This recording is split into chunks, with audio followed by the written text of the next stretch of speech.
For most of the 20th century, Americans couldn't own gold bullion freely. That changed in 1975. And a decade later, in 1985, the United States went a step further, not just allowing precious metals, but minting them.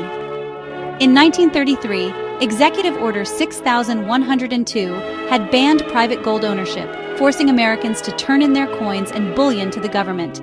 That restriction lasted over 40 years, until President Gerald Ford signed legislation in 1974 to restore Americans' right to own gold starting January 1, 1975. The late 1970s brought volatile gold prices, and by the early 1980s, the United States was looking for ways to compete in the global bullion market, where South Africa's Krugerrand and Canada's Maple Leaf dominated.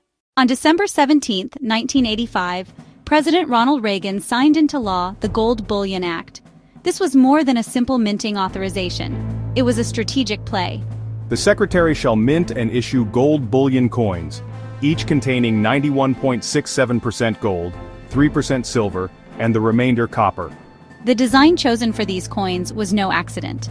The obverse, Augustus St. Gaudens's Lady Liberty, was originally used on the $20 gold piece from 1907 to 1933, a design many consider the most beautiful in U.S. coinage history. The reverse, designed by sculptor Miley Busiek, depicted a family of bald eagles, a symbol of American strength and unity. The law required that all gold be mined in the United States, ensuring domestic miners and industries saw direct benefit. Alongside the Gold Bullion Act came the Liberty Coin Act, authorizing the American Silver Eagle bullion coin. The obverse featured Adolph A. Weinman's Walking Liberty, a beloved design from U.S. half-dollars between 1916 and 1947. Its flowing drapery and rising sun conveyed hope and freedom. The reverse, by John Mercanti, showed a heraldic eagle behind a shield, holding arrows and an olive branch, a blend of military readiness and peace. Each coin shall contain 1 troy ounce of .999 fine silver, with its weight and content guaranteed by the government of the United States. The Liberty Coin Act aimed to give the public access to high-quality government-backed silver bullion, not just for investors, but for collectors and ordinary citizens. The mid-1980s were a period of economic optimism. Inflation had been tamed, the dollar was strong, and Americans were feeling a renewed sense of national pride. Gold and silver coins, struck with classic American designs, fit perfectly into that moment. We must always remember that the strength of our nation lies in the hearts and hands of our people. By minting these coins domestically, from U.S.-sourced metal, Congress linked national pride, economic policy, and precious metals into a single program. The Gold Eagle quickly became one of the most popular bullion coins worldwide, competing directly with Canada's Maple Leaf and South Africa's Krugerrand, the latter facing import restrictions in some countries due to apartheid. Likewise, the Silver Eagle became the top-selling silver bullion coin globally, a status it has often retained for decades. Today, both coins remain symbols of trust and quality. They are legal tender, though their metal value far exceeds their face value. They're bought as investments, given as gifts, and treasured as heirlooms. In times of crisis, whether the 2008 financial meltdown or the COVID-19 pandemic, sales of gold and silver eagles have surged, proving their lasting appeal. From the confiscation of gold in the 1930s to the freedom to own it again in the 1970s, and finally to the proud minting of it in 1985, America's relationship with precious metals has been a long and winding journey. The Liberty Coin Act and Gold Bullion Act ensured that for generations to come, gold and silver would not just be symbols of wealth, but symbols of liberty.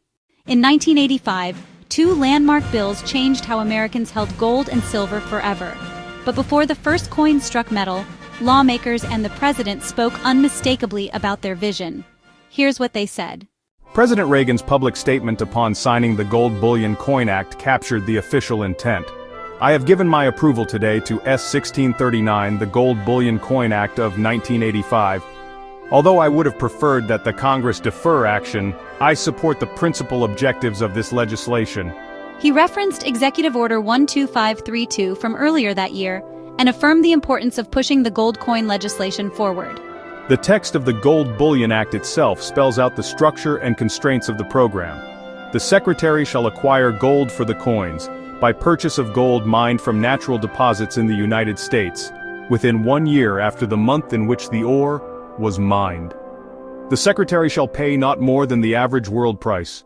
This clause ensured that only domestically mined gold was used, at fair global prices, a clear statement of economic policy fused with patriotic messaging.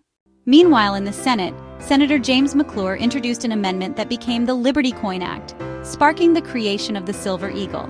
The Liberty Coin Act declared the new silver bullion coin would measure 40.6 millimeters in diameter, weigh 31.103 grams, contain 0.999 fine silver, have a design symbolic of liberty on the obverse side and of an eagle on the reverse side. Behind these bills lay broader strategic goals.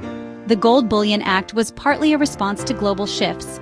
The act required gold to be mined in the U.S., aiming to support domestic industry and reduce reliance on imports.